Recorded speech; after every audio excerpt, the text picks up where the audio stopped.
Hello student. अच्छा मौसम हो रहा है, बारिश भी अच्छी हो रही है। क्लियर। चलो न्यूमेरिकल्स वगैरह कंटिन्यू करते हैं। तो आपका सेल का सीरीज और पैरेलल कनेक्शन यहाँ पे फिनिश हो चुका है। अब लेते हैं बेटा कुछ एनसीईआरटी से और सीबीएसई से पूछे गए क्वेश्चन से। तो ये फर्स्ट क्वेश्चन ले रहे हैं एनसीईआरटी एग्जाम्पल 3.5। ठीक है, देखिए क्वेश्चन का जो डायग्राम है वो कुछ इस प्रकार है।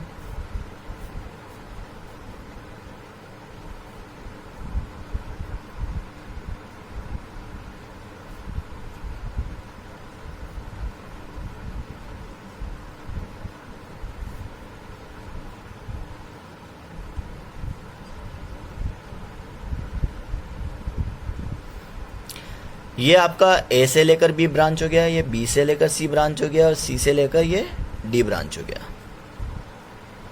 और completely AD branch connect with 16 volt battery and battery have 1 ohm internal resistance. देखिए यहाँ पर 4 ohm गिवन है, 4 ohm गिवन है, 1 ohm गिवन है, 12 ohm गिवन है एंड 6 ohm गिवन है। तो आपसे क्वेश्चन में ये पूछा गया है कि what is the total equivalent resistance first. Second आपसे पूछा है कि what is the amount of current in each resistance and finally what is the potential on AB, BC, CD section। तो first of all step first solution वगैरह आपको भेज दिया जाएगा, बट क्वेश्चन में क्या पूछा गया है, क्वेश्चन को कैसे सॉल्व आउट करना है उसको यहाँ पे सिखाया जा रहा है। देखिए सबसे पहले ए से लेकर डी ब्रांच में आप रेजिस्टेंस सॉल्व आउट करेंगे। तो देखिए 4 and 4 इन पैरेलल कनेक्शन, तो आर डैश की वैल्यू हो जाएगी 4 into 4 and 4 + 4 ohm, that is the 2 ohm।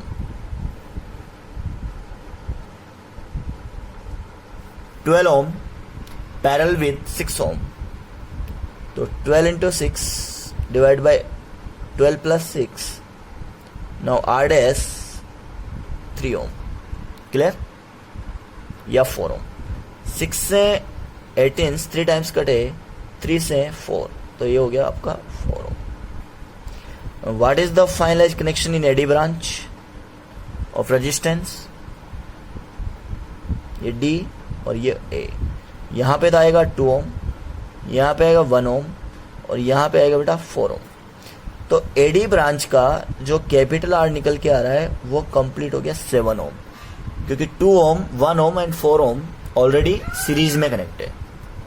तो आपका जो नेक्स्ट डायग्राम स्टेप 1 वाइज देखें तो वो कुछ इस प्रकार है।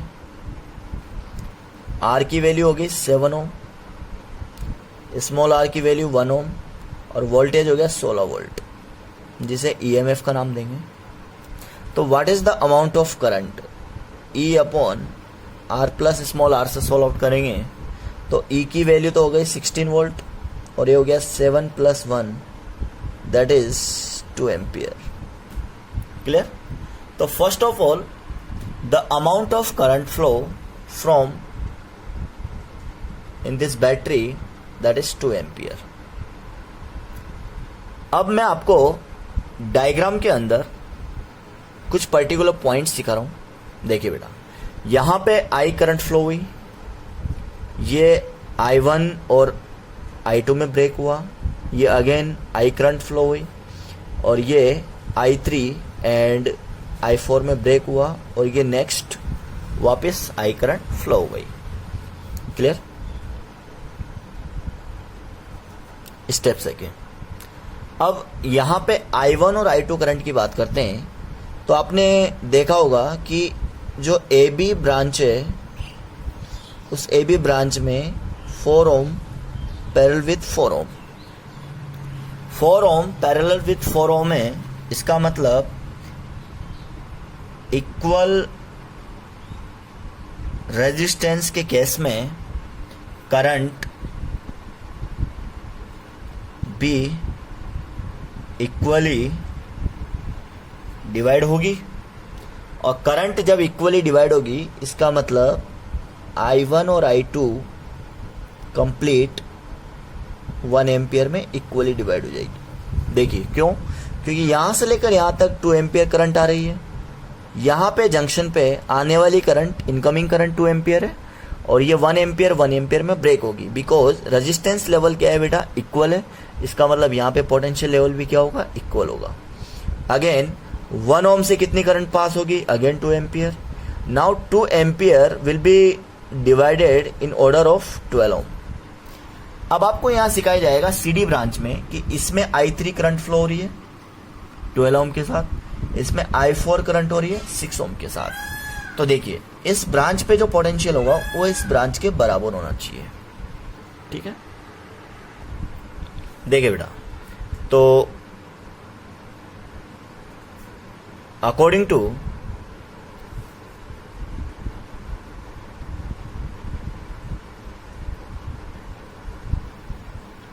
Parallel condition VCD is equal to I3 into 12 या फिर I4 इंटू 6, यहां पे ये अरेंजमेंट होगा,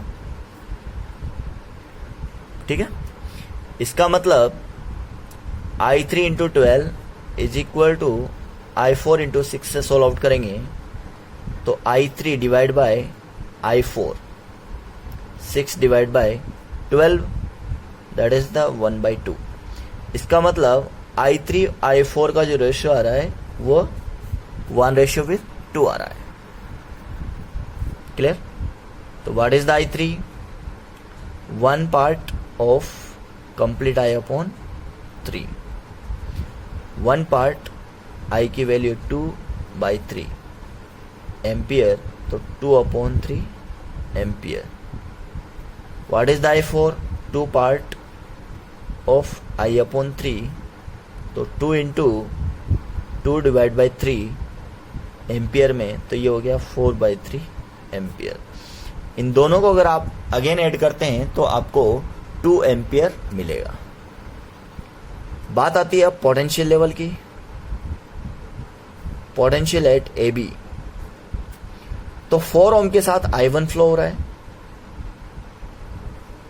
तो ये हो जाएगा I1 इंटू 4। I1 की वैल्यू 1 एम्पियर है, ये हो गया 4 volt. That is your answer, 4 volt. Clear? Potential at BC, VBC की बात करते हैं, तो VBC में आपको देखना है कि 1 एम्पियर 2 एम्पियर करंट 1 ओम में फ्लो हो रही है, तो that is 2 volt. Potential at CD, तो VCD बराबर होता है I3 इंटू 12, तो ये 2/3 ऑफ 12 वोल्ट हो गया, that is the 8 volt. Clear? तो यहां पर A से लेकर from A to capital D total potential आ रहा है बेटा VAD बराबर 4 + 2 + 8, दैट इज 14 वोल्ट। क्लियर?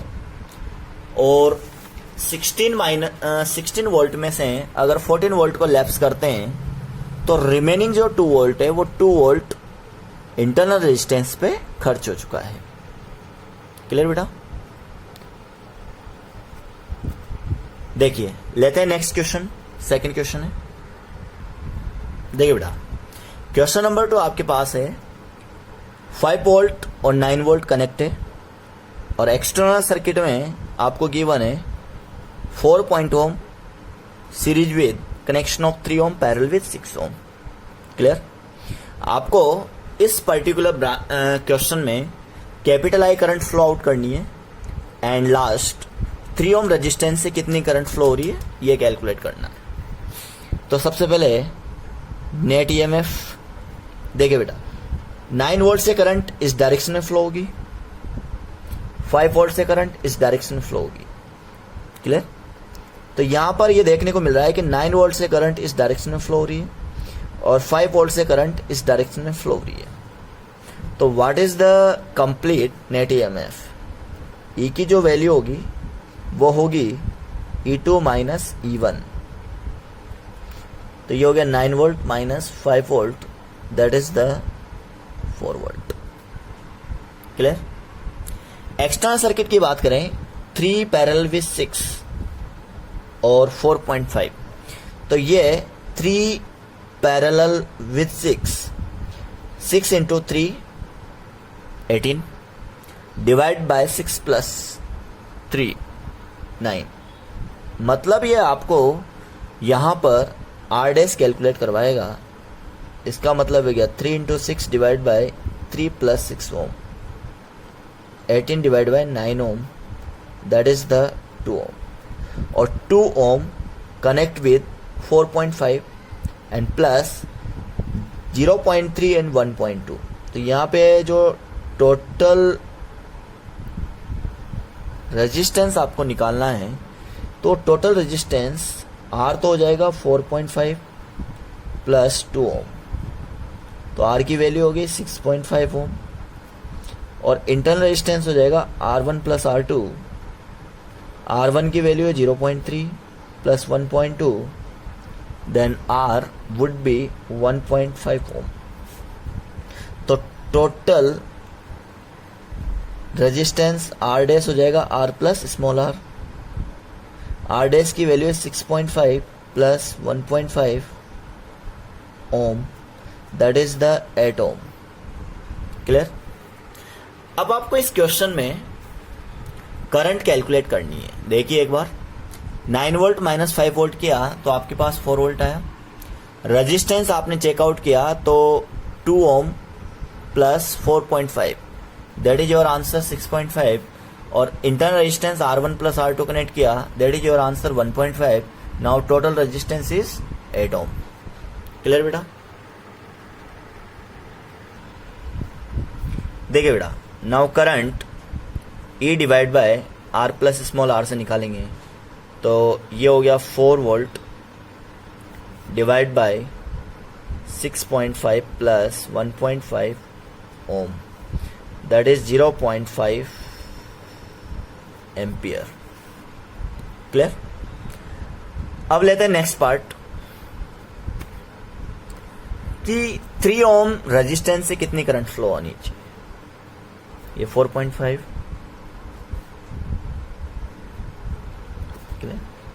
ये 3 ओम हो गया, ये 6 ओम हो गया और ये 4.5 ओम हो गया। इसमें से 0.5 एम्पियर करंट फ्लो हो रही है। क्लियर? तो फर्स्ट ऑफ ऑल आपको ये चेकआउट करना है, कि what is the potential drop in this branch. तो ये हो जाएगा आपके पास V डैश, इसकी वैल्यू हो जाएगी 4.5 into 0.5 volt, that is V dash is equal to 2.25 volt. Clear? आपको सर्किटरी से पता है नेट ईएमएफ कितना है, 4 वोल्ट। उस 4 वोल्ट में से 2.25 वोल्ट यहां पे खर्च हो चुका है। इसका मतलब इस ब्रांच में कितना वोल्टेज ड्रॉ होगा, तो ये हो जाएगा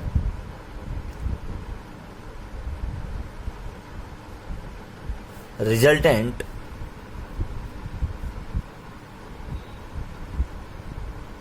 वोल्टेज एट 3 ओम। तो यहां पर आउटपुट आएगा आपका V बराबर E minus V dash, 4 minus 2.25 volt. Now V is equal to 1.75 volt. Clear? अब जो इस पर्टिकुलर 3 ओम पर 1.75 वोल्ट आया है, तो उससे करंट निकाल लो। नाउ आई डैश बराबर V अपॉन 3 ओम। V की वैल्यू है 1.75 volt, now 3 ohm, that is I dash 0.586 ampere. Clear? Question देख लो एक बार। सबसे पहले नेट ईएमएफ आया 4 volt, total 8 ohm, answer is 0.5 ampere. अब वो जो 4 वोल्ट है वो 4 वोल्ट इस पर्टिकुलर ब्रांच के जस्ट पैरेलल है, तो यहाँ से करंट आ रही है ब्रांच में 4.5 अगर इसमें आ रही है तो यहाँ पे अपन ने वीडेस कैलकुलेट किया, तो नेट ईएमएफ 4 वोल्ट था, उसमें से वीडेस इसको खर्च कर दिया, तो इस पर्टिकुलर टुकड़े पर आपके पास जो रिजल्टेंट पोटेंशियल मिलेगा वो मिलेगा 1.75 volt. Now current I dash is equal to 0.586 ampere. Clear? Question number 3 NCERT question है और इंपॉर्टेंट क्वेश्चन है, उसको भी लीजिए।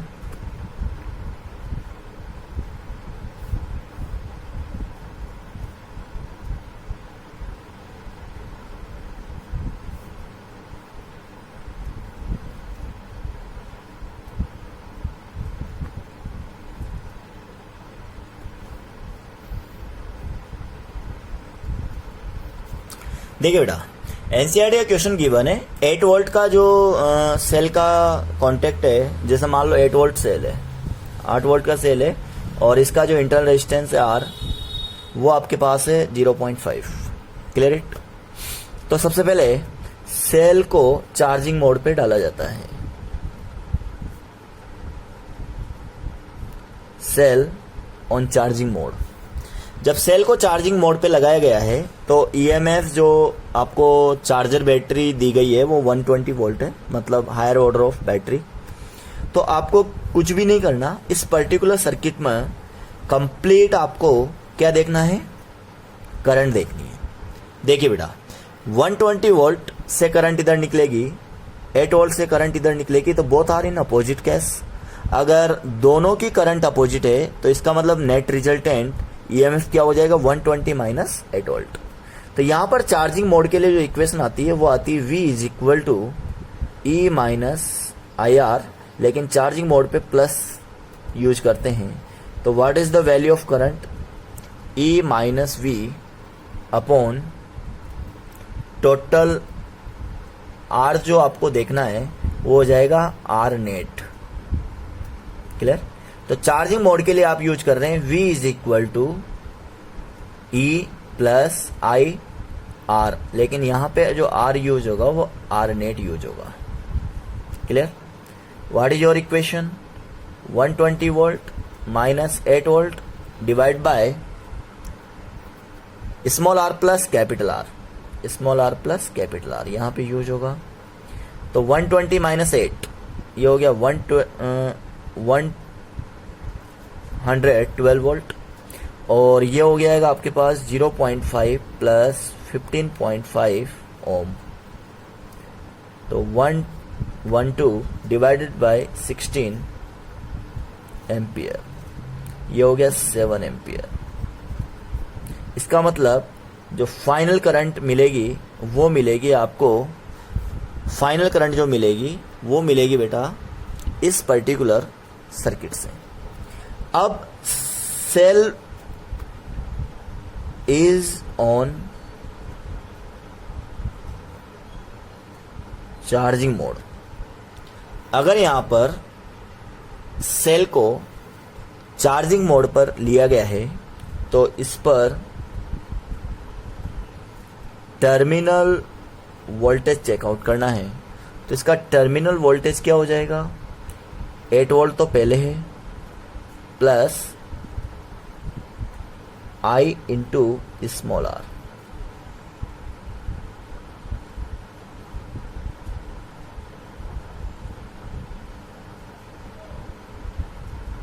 Clear? Your answer is 11.5 volt. देखिए, cell is on charging mode, equation use की है V is equal to E plus IR, और यहां पर इस इक्वेशन को यूज करने के पीछे जो मेन कॉन्सेप्ट है वो है net electric potential divide by total resistance, इसलिए मैंने यहाँ पे आर नेट यूज किया है। क्लियर? तो आपको इसमें ज़्यादा कंफ्यूज होने की दिक्कत नहीं है, आप इसे डायरेक्ट यूज कर रहे हैं 120 minus 8 volt divide by total resistance. Clear बेटा? तो ये एनसीईआरटी का मोस्ट इंपॉर्टेंट क्वेश्चन है, और question number 1 question number 2 NCERT से रिलेटेड है, क्वेश्चन नंबर 2 सीबीएसई में पूछा गया है। ये तीनों क्वेश्चन बहुत ज़्यादा इंपॉर्टेंट है। तो जो सेल पर बेस्ड क्वेश्चन है, ये तीनों क्वेश्चन आपको भेजे जाएंगे। फिर भी अगर आपको कहीं डाउट है तो आप आराम से पूछ सकते हैं। ओके बेटा, थैंक यू।